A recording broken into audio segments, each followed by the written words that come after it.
Madison, Wisconsin is as good as it gets if you are like me and you love the college sports. This is the Jump Around with Jim Rutledge and Pablo Iglesias, streaming live on the ESPN Madison YouTube channel. Dancing down the sidelines, and they catch him now. The Badgers answer instantly. There will be no undefeated champion on Wisconsin with an unbelievable stretch drive to the championship game. Gard again, inside the 5, touchdown! What a performance by Melvin Gordon. Chucky Hepburn, Big Ten on the line. Yes! It's over. The Wisconsin Badgers win 17-9. They are the first Big Ten team ever to win successive Rose Bowl games. That is the best college sports town in America.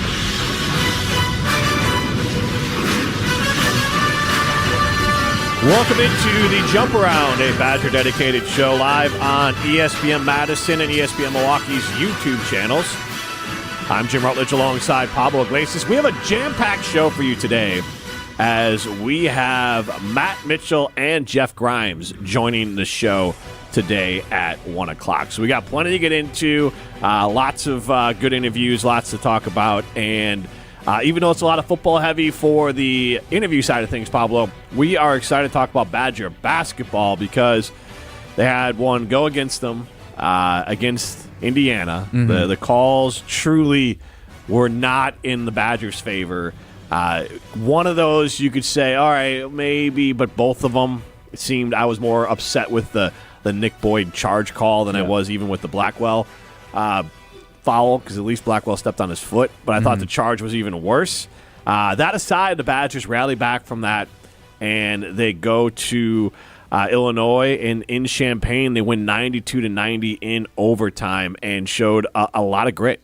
Yeah, very excited that they were able to, bounce back the way that they did after, again, like I said this too in the in my social recap of this, which you can see on the ESPN Madison account, is that is the way that you bounce back after how bitter of a taste that the Saturday loss was to Indiana, and to do what Wisconsin did on Tuesday night at Illinois, and I've been at the State Farm Arena before too. That is not an easy place to win. No road. It's hard to have any type of road victory, let alone when they're a top 10 team in the nation. But for Wisconsin to do what they did, fresh off of the game that they had and the result that they had, even though they felt like that they had the opportunity in their hands at the end of the day, Greg Gard did even point out too, he didn't like the call, but you don't want to be in that situation either. Yeah. So how Wisconsin was able to bounce back and being down 12 at halftime at Illinois to force overtime, to show that you had the stones, that it was just, nothing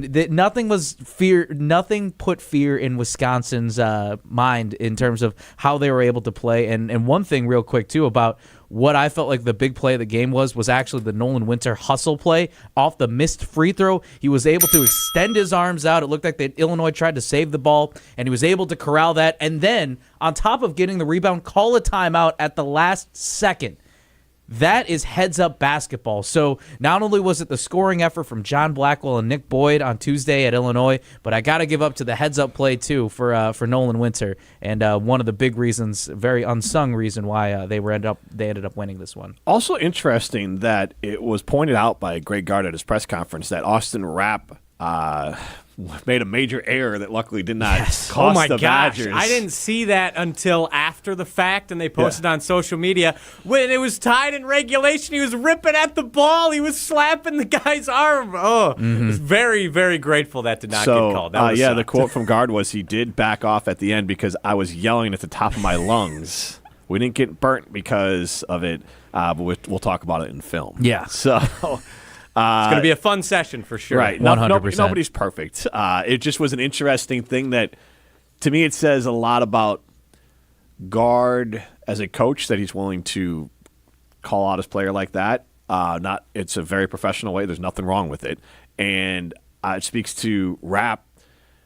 I guess Gard believes that Rapp can handle that, but I think it's really good for accountability purposes. And so, I applaud it, but it was interesting. You don't see that too often. He's definitely not like his successor in Bo Ryan. I feel like that from their coaching styles, they're pretty different. And we've actually got Ben Brusson here over the ESPN Madison office. I'm sure he could probably attest to that. But still, at the end of the day, I've really respected how Greg Gard is able to balance that tough love type of mentality for a head coach, where he is, again, able to make his coaches anybody really accountable. He's able to call people out. He's able to make sure that if they're not performing to the expectations that they need to, there's nothing wrong with that. You got to call the guys out. You got to be upfront about it. You got to make sure that if you want to be a team that's playing deep into March and, heck, even just make it to the second weekend, which is what we've wanted this team to do for a very long time, you got to make sure that you're also tough on these guys, too. Are you implying that Bo Ryan was a sweetheart to play for? Bo Ryan was a sweet... No, I'm saying... No. I mean, from what we had heard of the stories, at least, especially from Made 'Em Believe last year, that Bo was not afraid, especially on day one, to let you know how he felt. My favorite story was the Sam Decker one when they got like a bunch of new Adidas gear, and he started. I think Sam wore the leggings under the shorts, and Bo was going after him, saying, "My niece wears these at ballet," and Sam's like, "I don't care." But that, I think, just seeing the contrasts of who they are. But again, but there's not a. I mean, that's why I was curious because like Gard, yes, he didn't attack personally, but Gard did something I think Bo Ryan would do. One is screaming at the player, "Do not foul," and then holding the player accountable. So I do think he picked up some things from Bo Ryan in there as well. That's why I was confused because I thought what Gard did was very Bo Ryan esque in that specific point. Now Bo. On the overall side of things, Gard's role, I think, with the Bo Ryan teams was to be the good cop to Bo Ryan's bad cop. But I think Gard now can be a little bit more bad cop and let Krabbenhoff or someone else be the Davidson or whatever be the good cop there. Sharif Chambliss, too, probably. Yeah. I feel like Sharif is definitely good cop in this situation. Probably. All right, and I want to talk about Nick Boyd, who we've been on from the beginning. We had Ken Levicka from Florida Atlantic University, the play-by-play guy for the FAU Owls when Nick Boyd was a part of the Final Four team that FAU had a couple years ago, and Levicka wrote the letter recommendation for Nick Boyd to get into grad school at San Diego State, and he told us Nick Boyd is a dog. Like, he's going to come in here, he's going to be that guy. Ben Brust had told us very early on that Nick Boyd, what he was hearing, was the type of point guard that the Badgers didn't have last year, that Tanjay and Blackwell were more scoring guards than point guards, and then lo and behold, Nick Boyd has 15 20-point games this year. And that is, third most already since 2000. He is tied with Alonzo Tucker and Jordan Taylor. This is for a single season, and John Tanjay. So he is very likely to pass John Tanjay for most 20-point games in a season by a Wisconsin player, even though he is more of a true lead guard, a point guard there. Johnny Davis was 16, Frank Kaminsky was 17, and Alonzo Tucker at 19 games of 20 points or more are all on notice. I wouldn't be surprised if he passes Johnny Davis and falls somewhere either tied with Frank Kaminsky or right behind Alonzo Tucker, either at 17 or 18. Yeah, and is it just me, or has he done this so quietly? Yes. I feel like there's been absolutely zero press for the level of play we have seen from Nick Boyd. He just does it and I feel like he doesn't even play that quiet either. Like, he's very emotional. He's very in your face. Like, he celebrates his teammates.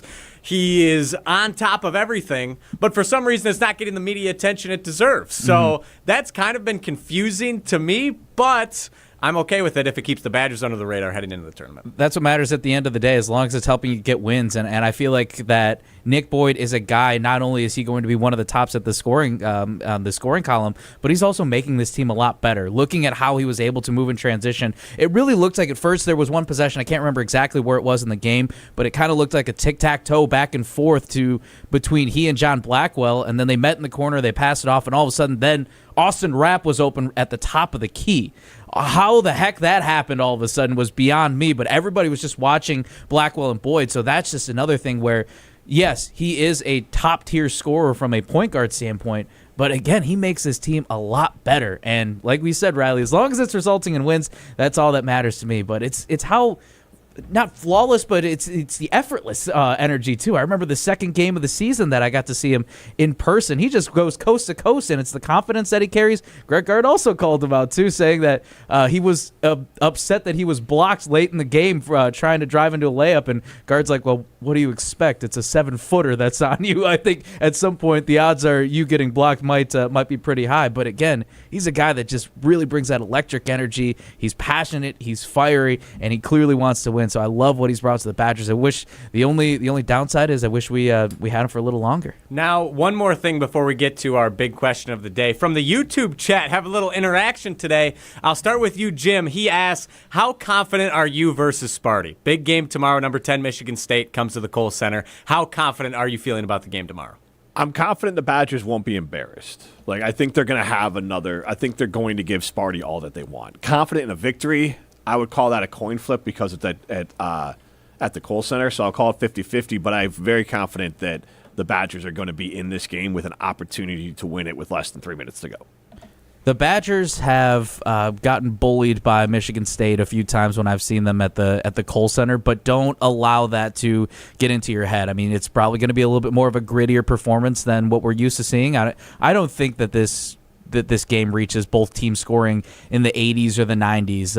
I feel like that this is going to be like your standard Tom Izzo slugfest type of team where, again, don't let them bully you too much because also the Johnny Davis season, they stole that win over at the Breslin Center. So it's very easy. I wouldn't say very easy. Let me take that back. It is possible to beat this team. If you could go in and, again, own two of the best wins I believe, in college basketball on the road against Michigan, against Illinois, two top 10 teams, I feel pretty good about Wisconsin going in there, having this opportunity at home. It's going to take a good amount. You can't make any mistakes, don't get me wrong, but I feel pretty good about them going into this game. Yeah, for me, I'm confident in two things. One, that they're going to get down by double digits at some point in this game because that's just what they do, and that they're going to come all the way back. I'm not guaranteeing a win, but I, like you, Jim, I am very confident that this is going to be a game right down to the wire, and they have a chance to get their third top 10 victory this season. So that's how I'm feeling. That's a good way to segue into the idea of that would probably solidify the Badgers. Oh, 100%.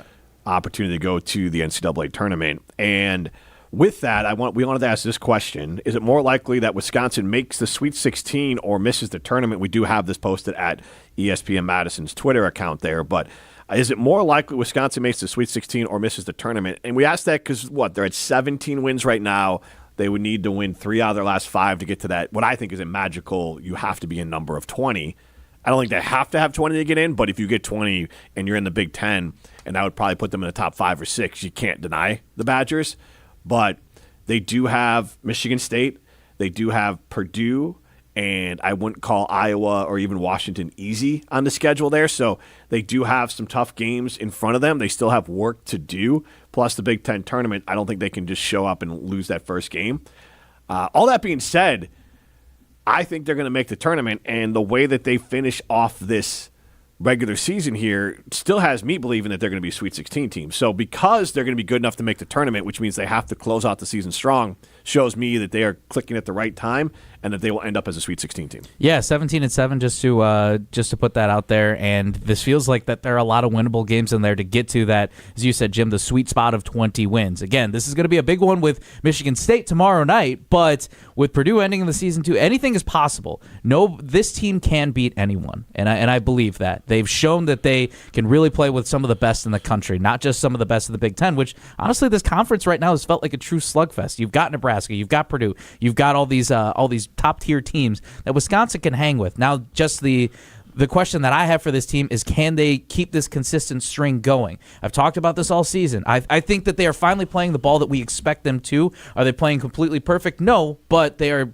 significantly better in a better spot than how I felt maybe, honestly, a couple weeks ago. So I do feel like that the only issue, the only small thing that I see is where they would be seated, because I think right now, unless they go perfect the rest of the season and, heck, make a decent run even into the semifinals, I'd say, at the Big Ten tournament, you're probably looking at an 8 or 9 seed. And even if you do advance into that game, you're looking at playing the number 1, which all the number 1s right now look pretty tough in the NCAA tournament if you want to make it to that second weekend. Anything's possible. Again, don't get me wrong. Always the eternal optimist out here. But that's where I feel this Wisconsin team is. It's just some of the wins or some of the games that they had earlier, the Villanova loss and also the BYU loss, that's probably going to hurt their resume in terms of seeding. So wait, did you answer it, though? More likely to miss the tournament or make Sweet 16? Sweet 16. Okay. Sweet 16, 100%. Yeah, I guess we're all in agreement then. I think it's more likely that they make the Sweet 16. Even if the Badgers get pasted by Sparty tomorrow, then you have Ohio State, should be a win. Iowa, right at the same level, Wisconsin, but it's at the Kohl Center, should be a win.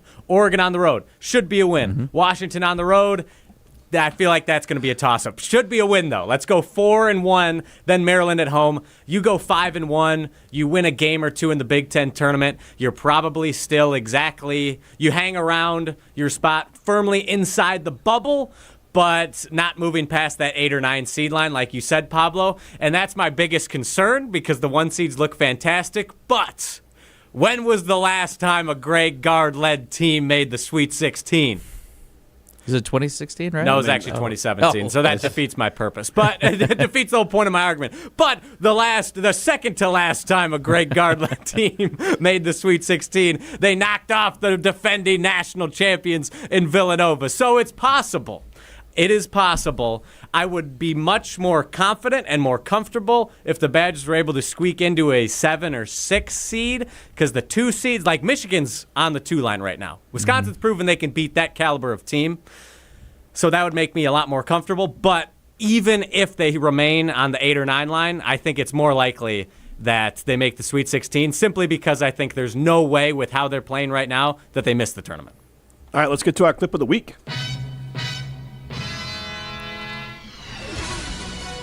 Around these parts, there's only time for the best of the Badgers. We don't know exactly where we are right now. Why don't you own the Wisconsin football team? We need to play better significantly. They're spoiled rotten. This is the clip of the week on the Jump Around. Go someplace else. Go boo in a bar.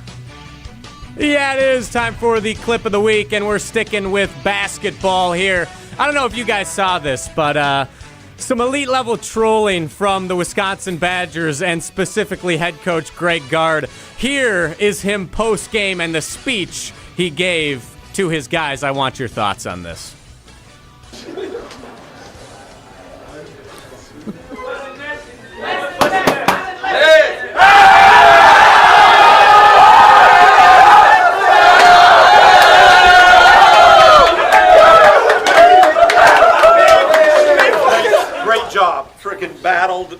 Battled.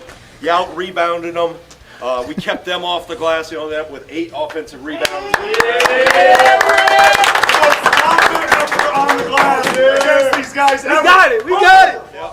It tells you again who we are. Right? There's no going back now. We know who we are. Right? No steps backwards after that we've gone through before. Saturday wasn't a step backwards, but just understand, you guys know how good you guys are. Oh yeah! Let's hear it. 1, 2, 3. Woo! I love it. I think it's a great way, obviously, for him to connect to his players. The WIG. So it was WIG night at the Illinois game? Yes, there was a giveaway for all the students that it was supposed to mimic that like strawberry blonde hair of one of their players. Okay, because that's the one question I had on that. So I think that's great. I think it's a perfect level of trolling for Greg Gard.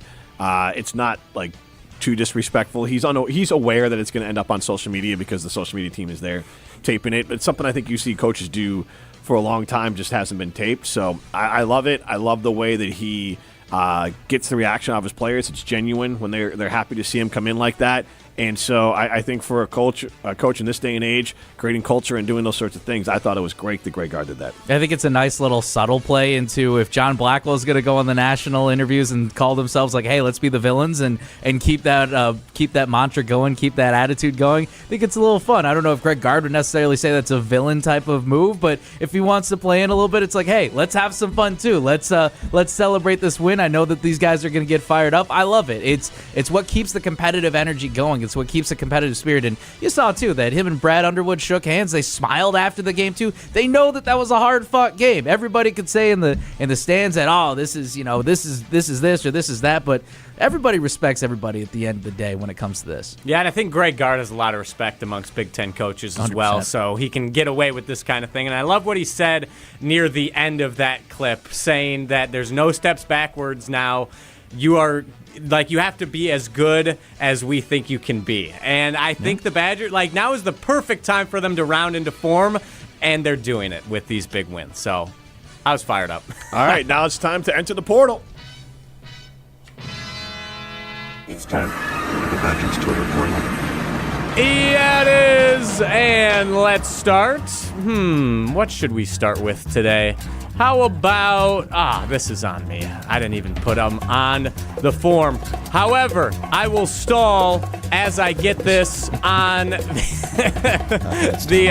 screen here. So, while you're waiting for that, I can just tell everyone about Steinhoffel's. Get a little early, tell everyone about what's going on at their latest sale if you want to do that. All right, that'll work better as I fix the I had a great here. experience over at Steinhoffel's, and you can too, so make sure to go to Steinhoffel's and check out their latest sale that they have going on at Steinhoffel's. I'll tell you more about it when we actually have the guest on the air. But President's Day, I believe, yes, right? I bought a recliner for the bedroom, and then I bought a Lazy Boy love seat recliner thing, and then I also bought a new desk. I am moving or plan to move soon too, so I might have to stop at Steinhoffel's, see exactly what some extra things I could do to the new apartment. So I should definitely want to swing over this weekend. We'll see what's out there. Yeah, you guys have to stop at Steinhoffel's, and college basketball is stopping in Rome next year. Jack Sobel, college basketball is already holy, but Notre Dame and Villanova taking it to the next level. Per CBS Sports, the Irish and Wildcats are set to open the 26-27 season in Rome, Italy, in a matchup inspired by Pope Leo. Pope Leo, native of Chicago, is a Villanova alum. So, would a basketball game in Rome, Italy, in St. Peter's Square, would that be the greatest venue for a college basketball game of all time? It's the perfect matchup for sure for Notre Dame and Villanova. That's for darn sure. I think this one goes right over the top compared to when they did it on the aircraft in San Diego, but the only issue was because of they were over water, there was a lot of condensation, so the court was slippery. All in all, from a visual standpoint, it's cool. From a safety, maybe not. I'm assuming they're playing indoors, or I don't think they're playing. Not sure. If they played in St. Peter's Square, that would rock. That would be Pope insane. Leo overlooking, that would be the best. An outdoor venue for that would be electric. That would definitely give it a clear number one if it's for that. Yeah, I think for a non-traditional venue, number one. Like, if you're a purist, you would love to see, something in UCLA or Kentucky. Some of those, obviously Madison Square Garden, obviously it's an NBA arena, but something there. But for a non-traditional arena, unparalleled. Yes. Without a doubt. I think a great place to watch the game. That's unique. That's awesome. Yeah, now one more before we get to our interviews with Matt Mitchell and Jeff Grimes from Ryan Herrings of Locked On Badgers. I like this question. Which is your favorite? Simply listing all the helmets for the University of Wisconsin. I know it's a little tough to see, but all time, what is your favorite Wisconsin Badgers football helmet that they have ever worn? I'll leave it on the screen for a few more minutes. I'm looking at the bottom row middle. Is that the one that they wore at Soldier Field? Yep, the forward. I loved those uniforms in general. I wish we had a better result when Wisconsin wore those, but those were a sweet uniform design, and I loved the helmet behind it too. Yeah, I'm old and I can't do it. But if you go, I can't read. We didn't call you out on it, man. I would go the fourth row down in the middle, the Cardinal helmet with the W, but it's like a black mask and a black outline to it. Those would be my favorite. I still would love this. I do like, and I wouldn't mind. I would love to see something similar, but with the Bucky on it. I know there's one in the middle on the top row that has Bucky on it, but maybe it's Bucky outlined in black, and so he pops a little bit more. But yeah, I think a little bit of that, or matte black with Bucky in red. Riley, could you push for an all-black uniform or something? We need to get I've these been trying, one man. of these days. A blackout? I tried. I'm doing my part. I talked to the associate athletic director. I forgot his name, but who is in charge? Pinta, I believe, is his last name. I forgot his first name. But last Fickle press conference, he came up and gave a talk about the new Under Armour deal. Yeah. So after the press conference, I went up to him and asked him, what's the deal with these alternate uniforms? How many is the football team getting? How many is the basketball team getting? He's like, I can't tell you specifics, but just know they're in the works. We have to do this ahead of time. The throwback from last year was in the works for a while, I think when Luke Fickell first got here. So I can confirm there are things in the works, but I have no idea what they are, and I'm trying my best to push for more Bucky. Last year, I pushed for Bucky on the sleeves. Lo and behold, we got it. That was all luck. It had nothing to do with me. But now we got to push for Bucky on the helmet. That's got to be next. We need something cool. They're guaranteed get new uniforms for the Shamrock Series game this year at Lambeau Field. Please just incorporate Bucky. That's all I ask. Our investigative journalist right here, getting down to the facts. Riley Yauk, you love to see it. Trying my best. And that's it for the Twitter portal. All right, now we're going to move on to our interviews with Matt Mitchell and Jeff Grimes. But first, Steinhaffel's President's 5-day sale is happening now. And the furniture and mattress savings are really good. Start with 10% off store-wide. Then you'll get $50 off every $4.99 you spend, plus doorbusters. You've got to see in person. If you're financing, this is huge. 60 months with no interest until 2031. When you spend over $1,999. Plus, you'll get a $200 MasterCard reward card. It's only 5 days only, so don't wait. Only at Steinhaffel's. This is the Jump Around. We're going to be joined now by Matt Mitchell and then Jeff Grimes. I'm already looking at stuff, too, on Steinhaffel's. Good evening, everyone. George, I am getting word of something very big happening right now at Steinhaffel's. It looks like a President's Day sale to me, Abe. Indeed. I am being told that everyone will get $50 off for every $499 they spend. Plus, amazing doorbusters throughout the store. And no interest until 2031. And a $200 MasterCard when you finance $1,999 or more. Folks, this is monumental. We may never see anything like it again. The Steinhaffel's President's Day sale. Don't miss it. We are thrilled to be joined by Badgers, a man of many hats with Matt Mitchell. We'll get to his titles in a minute. But Wisconsin football season tickets are on sale now, and buying season tickets gives fans the best chance to see Badgers take on Notre Dame at Lambeau Field in the season opener. So visit uwbadgers.com for details. Coach, thanks so much for joining us today. I know you're a special teams coordinator along with some linebacking coaching there. I want to start with welcoming you to the show, and how is the offseason going? It's going good. You know, it's exciting to get back in here. Obviously, January, spent a lot of time on the road recruiting high school guys, but now we've got a pretty big group of new players into Wisconsin football. So you're trying to blend those returners that you've got back with some of these new faces, and we're working to try to build a team. Yeah, Coach, third season, or you're heading into 3 seasons so far under the belt here with the crew. You spent 13 over at Grand Valley State. I know that I'm just, brushing up on everything now. The opportunity to come here, to get to be a part of this, what have you learned over the last few years, going from the head coaching role into more of the special teams, position coach experience that you've had over the last few years here at Wisconsin? Yeah, actually heading into my 4th year here, so it's been it's been it's a different focus. I mean, I think anytime you're a coach, there's a lot of intensity to it. It's just a matter of what the focus was. Obviously, when you're a head coach, you got 120 guys, strength staff, assistant coaches, more of a 30,000-foot view, and now I'm really down kind of in the weeds, Starts with my position group. I mean, my primary thing is coaching those edge guys, the outside linebackers here at Wisconsin, and I take a lot of pride in that just because there's been a huge history and tradition of edge play here at Wisconsin. And then branching out to, work on the special teams. Obviously Coach Fickle's very involved in special teams too, but working on that piece too. So, yeah, wearing some different hats. But at the end of the day, I think the biggest difference is just the focus, where you put your energy, where you put your time, your teaching, your coaching. It's just a little bit different focus than being a head coach. And, with the special team side of it, Brad Nortman is a host on our show, and or on our air, and he's talked a lot about that. Obviously, when you play for the Badgers, you have special teams coaching, but you also have on your way up and on the side, same thing with quarterbacks, special kicking coaching, special punting coaching. So how much do you work with those specific coaches along with the players, and how much do you work on kicking and punting mechanics, for lack of a better word, with those sort of positions? Yeah, so here's the thing about specialists. I mean, first of all, I think we've been pretty blessed here the last, few years that we've had here at Wisconsin. We've had some good specialists. I think when Nathaniel Vakos did last year, we dang near had 100% touchback rate. And there was sometimes some inconsistency on some field goals, but towards the end of the year, we really finished strong. And then Sean West coming on, and we had a really good transfer long snapper last year, Nick Levy. My experience was a lot of those times those guys are they're a little bit like golfers. They know their swings and they know their strengths and weaknesses. And I think by the time they get to college, some of the the best coaches don't mess them too much. We do have a special teams analyst that spends a little bit more time on an individual basis with some of the techniques and fundamentals.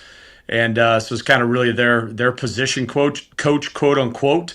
But we have some guys that have been, whether transfers or experienced players, that we look to that. And next year I'm really looking forward to seeing Gavin Lom. Gavin Lom did a pretty unselfish thing last year. He's a Wisconsin dude, and When Vakos was coming on to fall camp, we asked Gavin to redshirt. I mean, obviously, you guys know 2 years ago, Gavin was our kickoff guy, so he'll be back here, as the primary guy. It's kind of his spot to lose in terms of the kickoff, extra point field goals. And Sean West came on big time last year for us as a punter.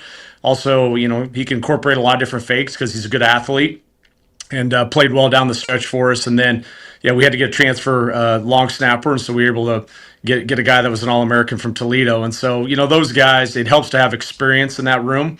And I do feel like heading into 2026, that room does have some experience. Matt, I'd love to touch on, too, you mentioned the transfers and the experience and having that twofold for the outside linebacker position, working with guys like Mason Reiger and also seeing Daryl Peterson work at those high levels. And especially for Daryl, too, the way that the season ended for him seemed like his stock only started to go up in those big games. For those two guys, and also seeing Mason get the Shrine Bowl defensive MVP, what was it like being in the room with those guys, and how were they leaders?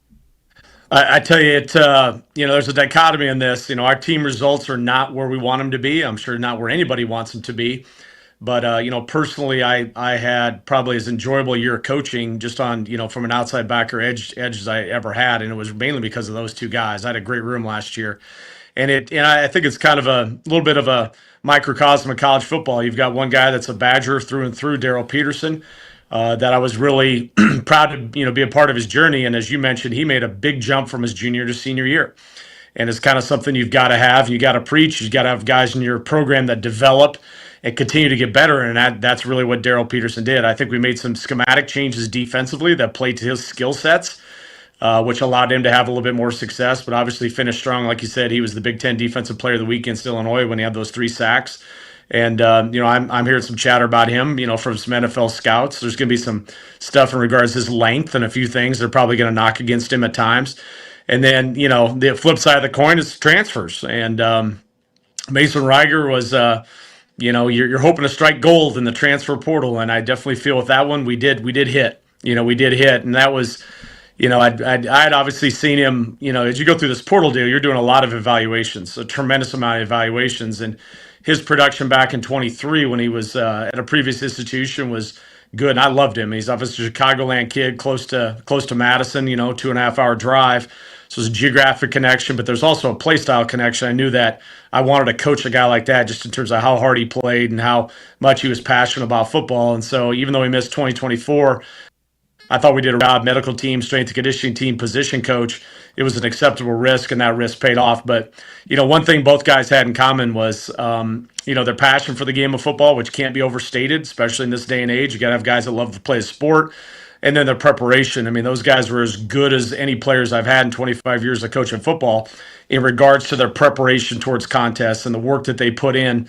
Just the game plan process, understanding a lot of things that go on. I mean, edges, we're talking about tight end alignments, tailback alignments, tackle sets. Those guys really put in a lot of work, and I think their preparation really helped them perform on Saturdays. Along, some obviously physical talent and some other things going in there too. But that was great. And then just to see what's happened with Mason to kind of finish off your question, it's been exciting. I was able to go down to one of the practices down at the East-West Shrine game down in Dallas, and I saw the way he was practicing and just heard, he stacked 3 great practices in a row. And then Coach Fickle was able to get down there and be at the game and was present. I was on the road recruiting some high school guys, but Coach Fickle was there. We had the 3 sacks, a strip sack. And, I think that weekend, along with his production here for the Badgers in the fall, is really raising him up from what I'm hearing. And I'm excited to see him go down and compete at the Combine and see what kind of numbers he puts up and see how that process, along with the interviews and the medical, to be transparent. He's going to have to do some medical stuff and go through that medical piece of things. I'm hearing third, fourth, and some of the stuff that I'm hearing back from some people, and it'll probably be based on medical more than anything to kind of see where he ends up. And then that kind of continues a nice run here. Wisconsin has been RBU for a long time. Linebacker U is kind of the next step here. There's been a long list of linebackers. I do think some of the recruiting within the state, just the way that a lot of these high schools play, or their best athletes are quarterbacks, and you can transfer them to linebacker or running back to linebacker. It lends itself for good recruiting out there. We've seen it over the years here at Wisconsin. But who can we look forward to as we talk about 2 players who are obviously moving on to the next level? Yeah, you talk about guys that are coming for 26? Yep. Yeah. I mean, it's got to, to me, it's got to start with Sebastian Cheeks. Played a lot of snaps for us and was productive. I'm looking at him to take the next step that Daryl Peterson took just in terms of like that production and leadership from his junior to his senior years, no doubt about that. Tyrese Fearby has a lot of talent, and it's my job to try to get that equated to production on the field. There was some, and I've talked about him, there was some highs and lows last season, and trust is a big deal with me as a position coach, and so we've got to make sure that we can trust that, things are happening right. I was fortunate last year that a few of these guys I'm going to talk about probably should have played a little bit more, but I was pretty injury free, and it was really hard not to have Mason on the field or not to have Daryl Peterson on the field, especially with kind of how things were going within our team. And you knew that every defensive series was really critical just based on the way the team was kind of performing. But, guys that did play, like I said, Sebastian, but I think I have 3 names that were here last year, probably should have played more but didn't because of the depth of the room would be, Tyrese Fearby, Mike Garner. Nick Clayton was a true freshman that probably earned the right to play a little bit more. He's got high pass rush upside. He played on every single special teams. I made the decision not to redshirt him. I wanted to play and get Big Ten experience so it could kind of catapult him into this 26 season. And probably should have played more, if you guys look at what happened with Cooper Catalano when one of the other inside linebackers was down with an injury and he kind of burst on the scene from just being a third down guy to an every down guy. Same thing with Cooper Catalano. He didn't start the season at Mike, but ended up playing. I really believe Nick Clayton is in that category of types of players. And, look at them and some younger guys that got to develop. And then, took 3 transfers. Probably the one that intrigues me most right now is Justice Boone, who was down at Arkansas. I think they're playing him a little bit out of position, so I'm going to get him back to a 5 technique. And he's weighing 270 pounds and can really be in the boundary and do a really good job, kind of like DP did. And, try to impact things. And there's the kid I recruited hard out of high school that chose Tennessee that I got on the bounce back named Jaden Lofton that I'm encouraged with what he's doing. And then kind of, took a guy from Division III and Liam Danitz, who had 15 sacks in Division III, was an All-American track, 29-2 in the 200. And this will be a jump going from Division III to Big Ten, but he's got some twitch and some get off. So, guys, in a short story, I got a lot of work to do. We got a lot of work to do to figure out who the pieces are going to be, and it's going to be earned. But I at least feel like, whether it's some transfers coming from SEC or a Division III transfer or younger players in the room that need to develop up. I mean, there's a good group to work with and select from, but you know what? You are what you put on tape. And when these guys are going to have to go through spring ball and earn the right to play by the production they put on tape. Matt, before spring ball kicks off, I'm curious. You brought up some points, too, of saying that when you got to go to the practices and get to see Mason, then it was going on to the recruiting trail. Ballpark, what's the ratio of, especially at this time of the year, when you're in Madison and then you're on the recruiting trail? What does that life look like? I can't really ask what a normal day looks like because I feel like every 24-hour cycle is different. But the ratio to start there from being in Madison to January. Being on the road. Yeah, sorry to cut you off. January and May, not a lot of time spent in your own bed. A lot of flights going and checking things out and doing things like that. The month of February, March, and April, it's really you have to find that balance. Like we're in here watching self-scout of the things that we did well defensively. Obviously, strength and conditioning is starting to have meetings with players and starting to go through installs to prep those guys for spring ball. But you got to balance that too with right now the 2027 recruiting and. I would say this, can't mention names, but it's a pretty exciting class in the state of Wisconsin in 2027 to arguably probably the best, from a talent standpoint since, I showed 4 years ago in a recruiting cycle. I think you're seeing more. We've got a couple early commits and we're working really hard to try to close out some of these best prospects we have in Wisconsin. So for us, it starts in Wisconsin. And then it branches out from there. But, yeah, in terms of time, you're balancing things the best you can. I would say that's during the day, a lot of current Badger football. And then at nights, whether Zooms or phone calls, a lot of future Badger football. Oh, Coach, I love the tease there. Would love to hear the names, but we'll make sure we keep our eyes peeled. Yeah, you can Google it. It's not too hard. It's not too hard to figure out. So, cool. Well, follow up on this too, Coach. Again, making the jump that you did from Division II, you were the head coach, I believe, for 13 seasons, if I'm correct, over at Grand Valley. Again, the leap that it takes. Again, a lot of people would say too, playing at different levels, it's a different game. But I feel like I've heard the flip flop too of it's still football at the end of the day. The challenges that you face, but also the comparisons too from jumping from one level to the next. Yeah, I would say people are still people. People are still people, and the one thing I've always said, maybe we're different here in Wisconsin than some other places, but you guys everybody's in tune. There's a lot going on with, money, rev share, NLI. There's a lot of things going on. I can be straight up honest with you. I haven't really seen that impact the people that we've had in the building in terms of how they work and approach things. And so, when it comes to like working with people, the 18 to 22, 23-year-old male that we work with and the guys who work with, the guys here are bigger, faster, they're more talented, all that stuff. But when you look at the human element, the human side, there's not that much differences when you take a look at Division II to the FBS in regards to people, in terms of how to coach them, motivate them, get the best out of them, in regards to just coaching, the coaching aspect. And even from a football standpoint, it's still about, striking guys and getting off blocks and rushing the passer. And again, it's higher level athlete, but some of the fundamentals still kind of carry over as you move forward. I think the biggest difference is just the resources, the resources that are available here. I mean, our strength staff, our nutritionists, the academic support, all those people, because when you're at lower levels, you don't have those people. So consequently, as a coach, you got to be an academic counselor. You got to try to, counsel guys in regards to proper sleep and nutrition. You typically have one strength coach, whereas here it feels like we have like 8 of them, and so it's just resources to be able to develop players and get the most out of players, I think, is probably the biggest difference. And then, we saw, down there was some really competitive offenses schematically and things like that. I think the other difference probably too is week in, week out. I mean, this the competition week in, week out in the Big Ten. I've always said this: the SEC has some good schools, but their bad schools are bad.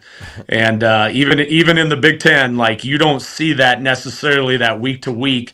You don't see that massive drop off in regards to whether it's talent, schematics, or those type of things. And so, I mean, week in, week out, there's definitely some challenges. Where sometimes Division II, you didn't have that same level of competition from a week in, week out basis.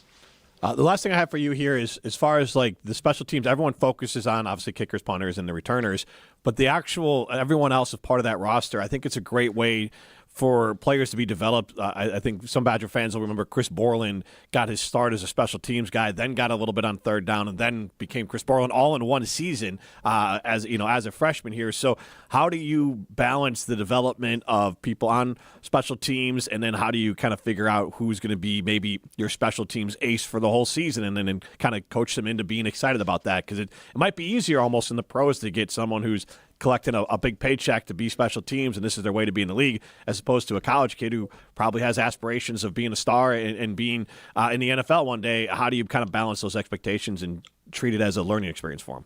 Yeah, obviously, great question. All your guys' questions have been great, but that one was especially great. I think it first of all starts with the culture, and I think what's unique about Wisconsin is that it starts with Luke Fickell. I mean, he's heavily involved. He runs the punt. He's heavily involved in special teams. So if you're on a squad, you're not involved in special teams, probably not going to sit real well with the guy, sitting in the head coaching chair. So it's got to start with that. I think the other thing, on successful special teams play, I think you have 2 types of players. First of all, you've got some guys that really, that's probably their backups on offense and defense, but they're starters on special teams and they embrace that role. I think about Grover Bortolotti last year. I think about Owen Arnett. We've had a history and tradition here at Wisconsin of some really in-state high-quality walk-ons that bleed the Wisconsin red and have pride in wearing the Motion W, and you need that on a football team, a flagship football team in the state. And so you find those guys that really want to do that and want to be a part of that, And then second thing I think Coach Fickell tries to have, if you start on, offense or defense, you've got to contribute at least one special teams. But the other thing is, as you mentioned, finding those younger guys. Like I pointed to Nick Clayton. Okay, so great fall, great spring ball, early enrollee, great fall camp. Wasn't quite at the Sebastian Cheeks, Mason Rieger, Darrell Peterson level, but started on all 4 special teams. He had a big kickoff coverage against Minnesota, against Coy Parrish, who's a good player in our league. And I think that's how, to your point that you made earlier in the question, I think that's how with younger players you can develop some confidence. Put them in those specific situations, a one play down, and have the opportunities to use fundamentals and techniques to kind of have that. So it's, it takes different types of guys. But I'll point to, you have to have some guys that maybe aren't starters on offense and defense, but play on 3 or 4 special teams that just love it and embrace that stuff. And we've been fortunate here. We've had some walk-ons that have been able to really embrace that stuff. And we've propped those up. And so when you got a guy that's not getting any rev share NLI, and a guy that's not really getting anything from a scholarship standpoint is still going out and bleeding it, I think that could be really beneficial for your team culture. And, one last point I want to make is, this even gets back to Mason Rieger and Daryl Peterson, but also some of these guys you talked about. I mean, you guys were there. The month of October was not ideal for us. That was a rough month. Yeah. I do think the fact that we're able to, upset Washington at home and upset Illinois at home and win those games, I think does speak to the character of the people that we had in our building. And there were several guys, as I've mentioned some of those names I've talked about, I think they held the foundation and things there. I've been coaching for 25 years. Things could have not gone that way. The fact that we had those wins towards the end of the season and some of that performance, I think more than anything speaks to the character of the people that you have in the building, and sometimes the special teams performance, or you prop those guys up, that can reinforce some of those, what I call TNTs, the things that take no talent, that are able to be a big part of the foundation of your football team.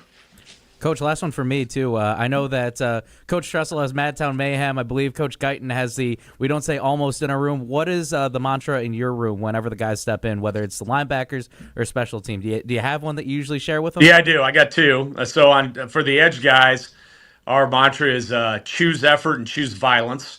That's our deal. So, we're going to play hard. And luckily last year I had two dudes that played as hard as anybody. And that effort really served them well. And then you got to be violent. It's a kind of a harsh term, but it is what it is. It's life in the Big Ten. You got to be violent. So the outside back room is choose effort, choose violence, and then what we say on special teams is chaos. We want to try to create chaos. That field is 53 1/3 wide. There's a lot of space, so we want to try to put a lot of pressure on people in our coverages, and then obviously we're going to try to be disruptive. In some of our return units with the punt block stuff and the kickoff return, and that's one thing I am going to miss. Vinny Anthony, who was down at the Senior Bowl. Yep. Vinny Anthony was, a really, really, really productive kickoff returner if you dig into the stats. The last couple of years, he was really productive as a kickoff returner.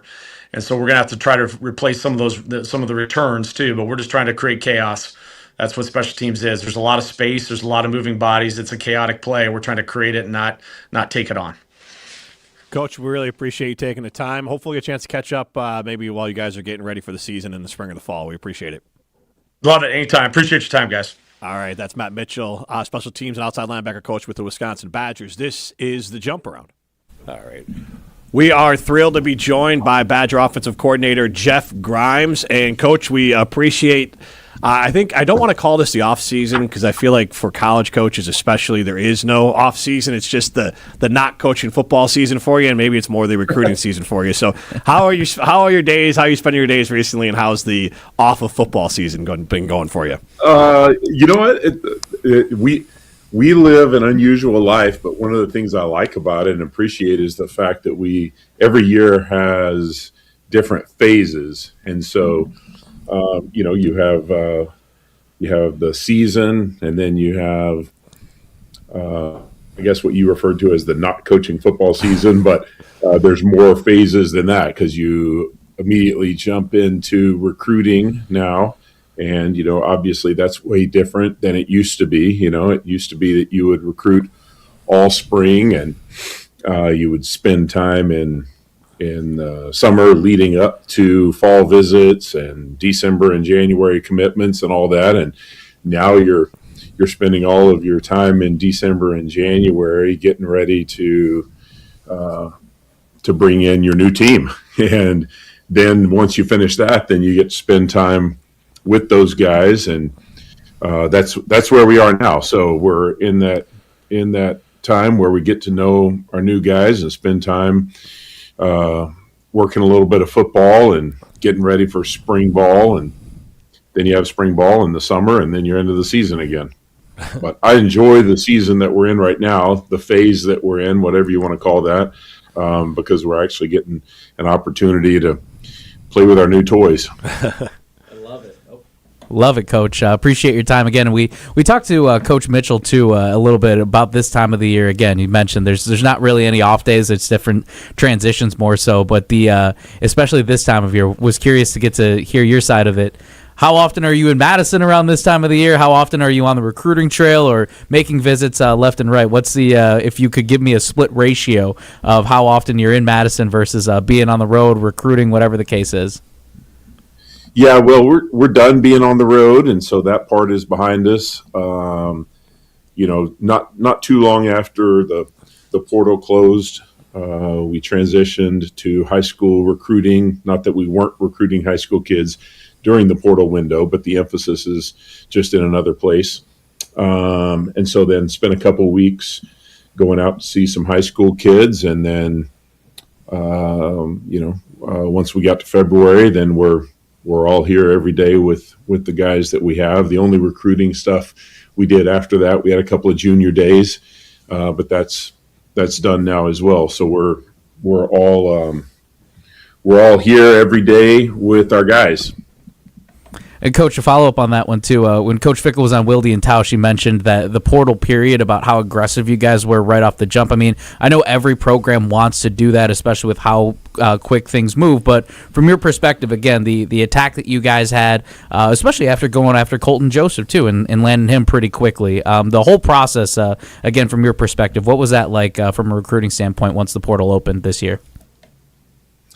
I think we did a good job. Sorry, I'm trying to get out of the sun. That's all right. We appreciate it. We appreciate it. Yeah.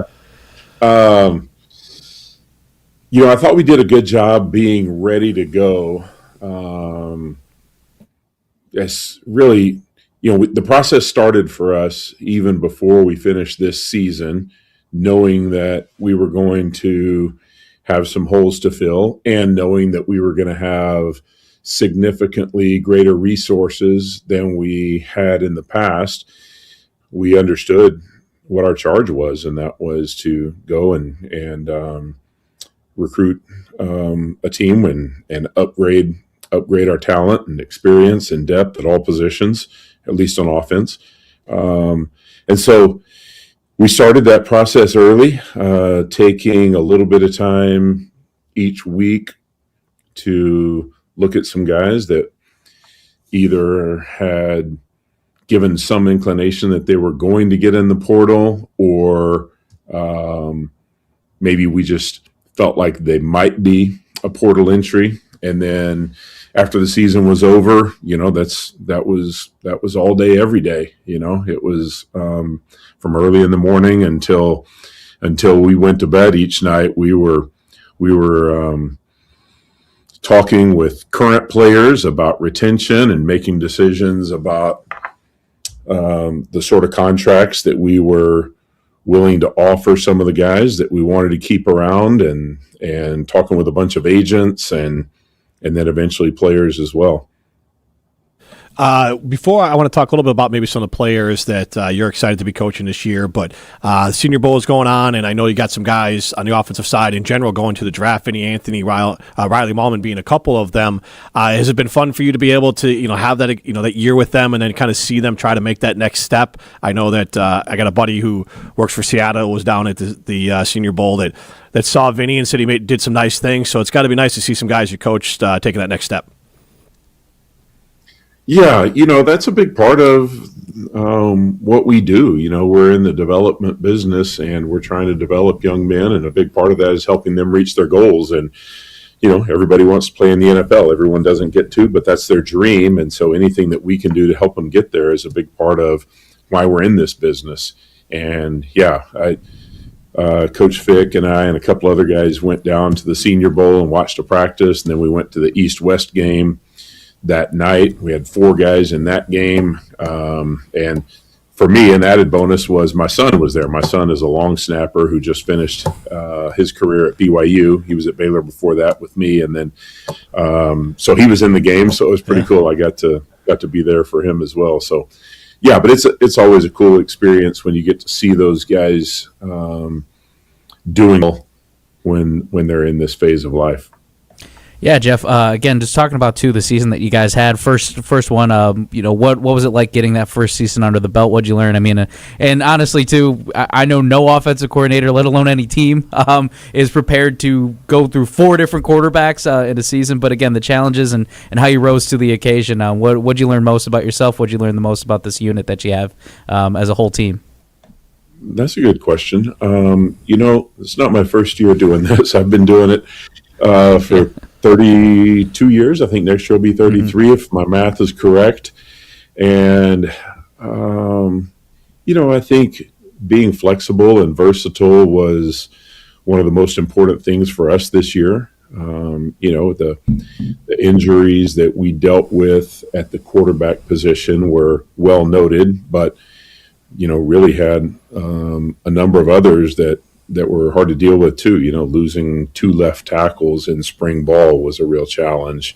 We went into a couple of games with our 4th string running back and a couple of walk-ons, and that was all we really had for a couple of games, and some other spots too. But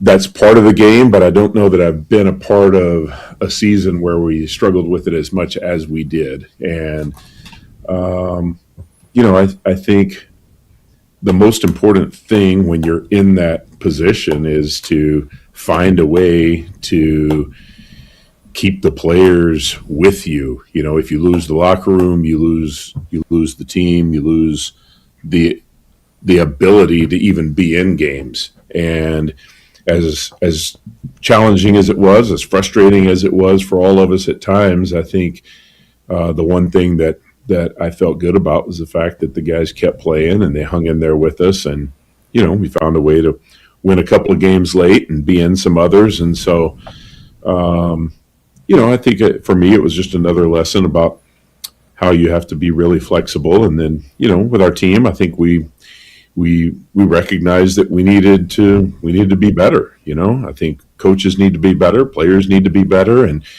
the commitment from Mac and the university to allow us to go out and do what we needed to do in this transfer portal window was significant. And I think we had a clear understanding of the fact that we needed to be better, and understood how deep some of those holes were that we needed to fill. And with that, obviously, there's going to be development of players that you have on this roster that you're excited about as they kind of take another year in this offense and a year with their coaching and development. And then there's probably some players coming in that you're excited to get your hands on. Any players jumping out to you, whether it's development-wise or players coming in that you're extra excited to kind of see what they can do and Badger fans should be kind of getting excited about?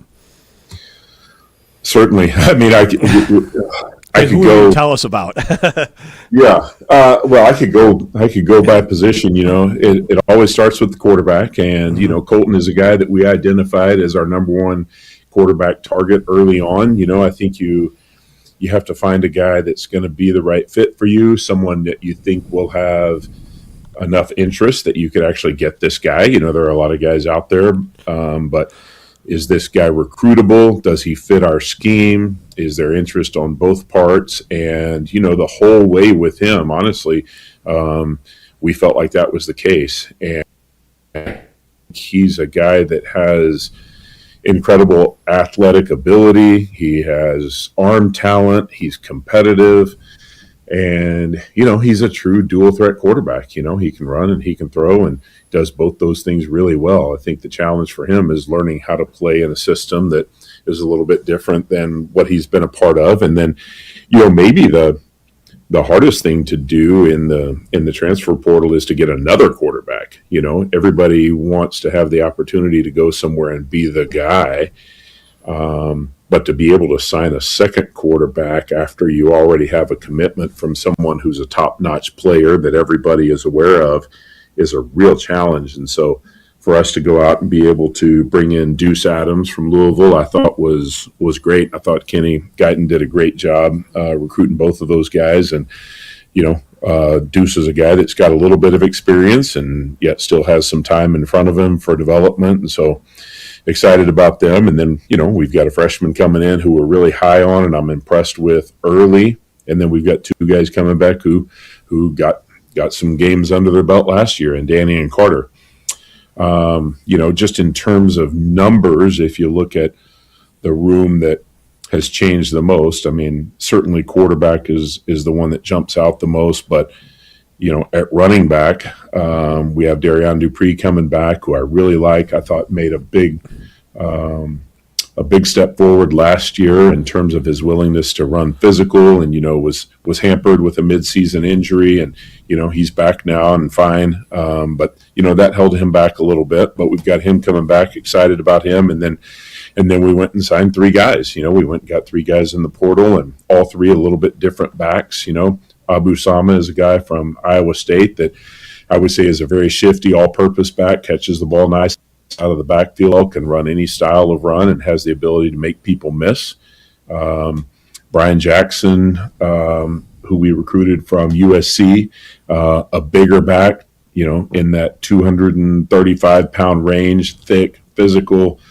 He's a guy that I recruited out of high school. He's a Texas kid, and recruited him really hard to Baylor when I was there, and got to know him and his family pretty well at that time, and just really liked his skill set, and so it was kind of cool to have an opportunity to reconnect with him, and there was a natural fit there, and I think an interest on his part to be in an offense like this. And then Nate Palmer is another guy that I recruited a little bit, not quite as much as Brian out of high school, but another Texas kid. A little bit slighter than either of the other 2, but more top end speed.